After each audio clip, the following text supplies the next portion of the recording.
Dominic Walsh from the think tank Open Europe. Dominic, the vote was supposed to be happening actually more or less now, wasn't it, until she pulled it. What do you think the effect has been of her cancelling it for the time being?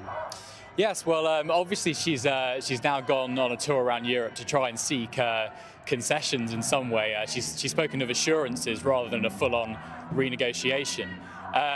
It's worth pointing out that if the vote had taken place today and she'd lost, which most people predicted she would have done, she would have had to have done this anyway in terms of going back to Europe and asking, can I get some more assurances around this issue of the Irish backstop? But she now goes back to Europe under fundamentally different circumstances.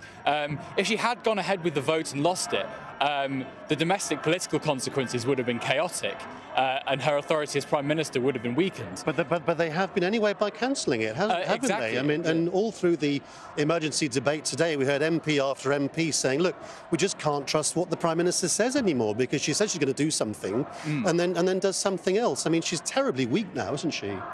Yeah, I think that's the perception, and that would have also been the same perception had she lost that vote. But the other thing to point out is that let's say she lost the vote by the vote went ahead. She lost it by a large margin. She then went back to Brussels to seek concessions.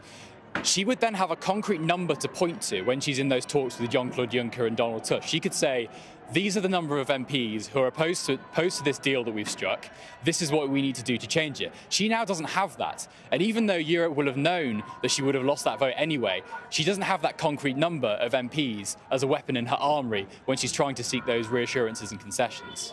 But if between now and whenever the meaningful vote is, and it's assumed it's going to be January, she can't persuade the politicians in there that that enough has happened to assuage all their doubts and fears, what does she do? Does she simply say, look, it's either my deal or we're going to crash out of the European Union with absolutely nothing, and try to scare them almost into backing her?